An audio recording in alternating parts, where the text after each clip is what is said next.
Royal Air Force, one at Cheadle in Staffordshire and one at Kingston in Kent. The one at Cheadle was intercepting the communications of German bombers. They were able to give forewarning of attack to fighter command because they could hear the Germans getting ready to take off. They tuned up their receivers and so on to make sure they would be in good contact with each other during the battles. It meant that Cheadle could warn fighter command even before radar had a chance, because at that point, of course, the aircraft wasn't even in the air. That was quite valuable. Geoffrey Wellham, a squadron leader and British pilot, said, "That day was just like any other. Lots of Germans about. We were intercepting big raids coming in and defending this country against an evil regime. All the days were the same. Take off, fight the war, land, survive, take off again, and so it went." Now let's look at the account of Pilot Officer John Beard. In the summer of 1940, he was 21 years old and a member of a squadron of Hurricanes based near London. He was waiting on the airfield while his plane was being rearmed and refueled. He then received the word of a large German attack force making its way up the Thames River towards London. Beard and his fellow pilots lifted their planes off the grass strip and climbed to meet the enemy. The defenders leveled off at 15,000 feet and waited for the attackers to appear. Here's what he says. "Minutes went by. Green fields and roads were now beneath us. I scanned the sky and the horizon for the first glimpse of the Germans. A new vector came through on the radio telephone, and we swung round with the sun behind us. Swift on the heels of this, I heard Yellow Flight Leader calling through the earphones. I looked quickly toward Yellow's position, and there they were. It was really a terrific sight and quite beautiful. First they seemed just a cloud of light as the sun caught the many glistening chromium parts of their engines, their windshields, and the spin of their air screw discs. Then, as our squadron hurtled nearer, the details stood out. I could see the bright yellow noses of the Messerschmitt fighters sandwiching the bombers, and could even pick out some of the types. The sky seemed full of them, packed in layers, thousands of feet deep. They came on steadily, wavering up and down the horizon. Oh golly, I thought, golly golly. And then any tension I felt on the way suddenly left me. I was elated but very calm. I leaned over and switched on my reflector sight, flicked the catch on the gut button from safe to fire, and lowered my seat till the circle and dot on the reflector sight shone darkly red in front of my eyes. The squadron leader's voice came through the earphones, giving tactical orders. We swung round in a great circle to attack on their beam into the thick of them. Then, on the order, down we went. I took my hand from the throttle lever so as to get both hands on the stick, and my thumb played neatly across the gun button. You have to steady a fighter just as you have to steady a rifle before you fire it. My Merlin, the airplane's engine, screamed as I went down in a steeply banked dive on the tail of a forward line of Heinkels. I knew the air was full of aircraft flinging themselves about in all directions, but hunched and snuggled down behind my sight, I was conscious only of the Heinkel I had picked out. As the angle of my dive increased, the enemy machine loomed larger in the sight field, heaved towards the red dot, and then there he was.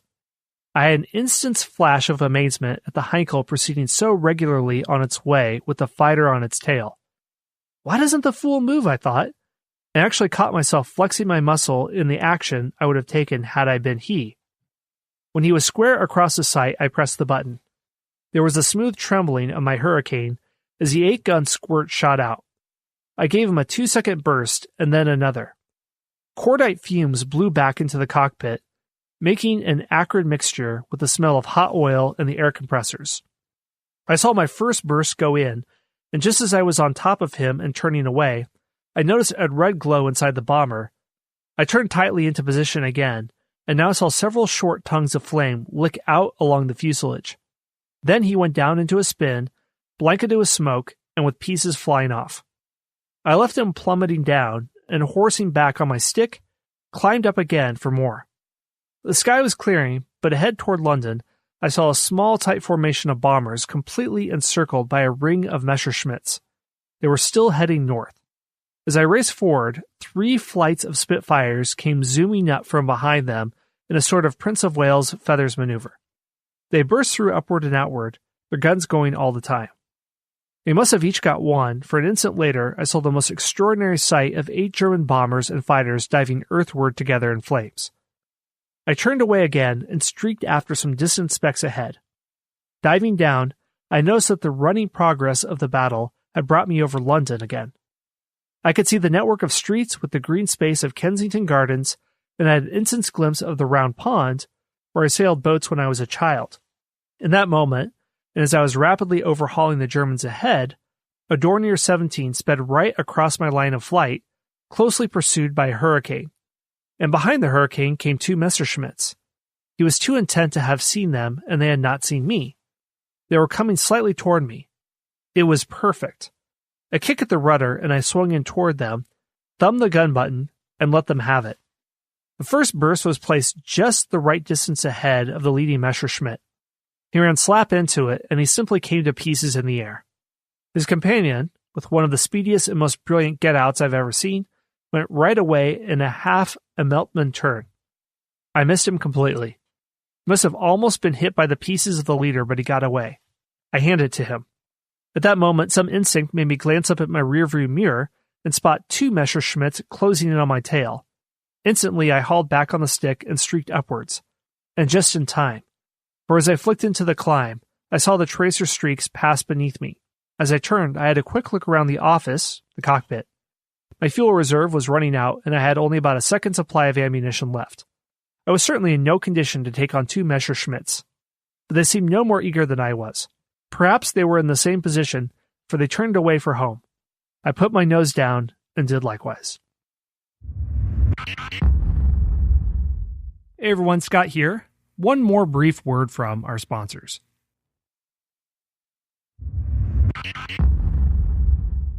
Alright, so that is an account on the RAF, the Battle of Britain, and the tactics used by both sides, and what it was like to be in the Battle of Britain, whether as a fighter pilot or Winston Churchill himself or a member of British High Command. So I hope you enjoyed this episode, and I am always happy to hear your suggestions on a topic like this that you would like me to cover. All right, well, that is the show for today. Thank you so much for listening. First of all, I'd like to thank the Knowlton's Rangers, and especially our spy masters, Baron Fraser, Carl from Norway, Chris from Maine, Moondoggy from Ohio, Vic and Irene, and Rick Knowlton, and I'll explain what that means in a second. If you like the show, please leave a rating and review on the podcast listener of your choice, whether it's iTunes, whether it's Stitcher, Google Podcasts, whatever. Also, we have a Facebook page. You can join us there to keep up the discussion on latest episodes. And finally, if you really want to dig in deeper with this show, I encourage you to join the Knowlton's Rangers. The Knowlton's Rangers were an elite reconnaissance and espionage detachment of the Continental Army in the Revolutionary War, but it's also the name of the History Unplugged membership program. Learn how to join by going to patreon.com/unplugged. So here's what you get if you become one of the Knowlton's Rangers. If you join at the level of Scout, you can get early access to new podcast episodes, along with enjoying absolutely every single episode of the History Unplugged podcast ad-free. All 270 and counting episodes.